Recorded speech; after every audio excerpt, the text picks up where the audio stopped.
무역 한파도 여전합니다. 4월 수출액이 발표가 됐었는데 대미 수출액의 대중국 수출을 앞지르면서 이제 20년 만에 미국이 이제 우리와 더 큰 교역국이 됐더라고요. 예.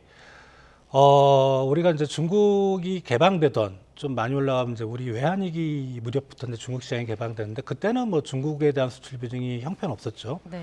뭐 그때 가장 우리 수출 비중이 높았던 국가가 미국인데 그게 한 20년 전부터 이제 바뀌었습니다. 중국에 대한 수출 비중이 미국에 대한 수출 비중보다 높은 그래서 평균적으로 보면 최근에 한 중국으로 가는 게 한 25%, 미국으로 가는 게 15%였는데 4월 수출 정확히는 이제 관세청에서 4월 1일부터 10일까지 네. 그 수출액만 놓고 봤을 때 전체 수출액이 한 140억 달러 정도 되는데 중국이 한 27억 달러 정도로 해서 전체 수출이 한 19%. 네. 그리고 미국 쪽으로 가는 수출이 중국보다 많은 한 30억 달러. 그래서 한 22% 역전이 됐습니다. 예. 그 1일에서 10일간. 그러니까 물론 나머지 4월 달에 20일 통계까지 보긴 해야 되겠지만 상당히 좀 의미 있는 이제 그런 부분이고요. 이게 주로 이제 중국 쪽에 아까도 말씀드렸다시피 반도체 쪽 수출이 상당히 안 좋거든요. 그러니까 반도체 쪽에 거의 뭐 많이 깎아먹는 이제 그런 어떤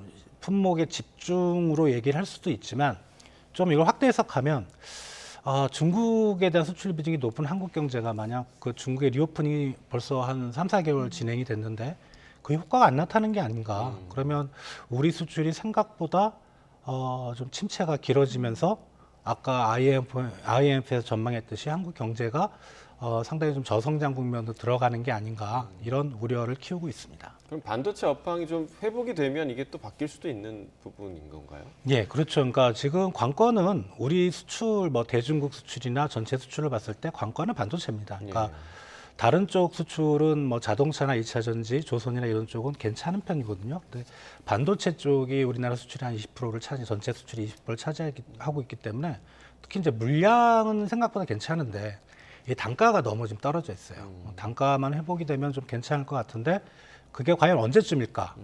그게 이제 시장의 관심인 것 같습니다. 네.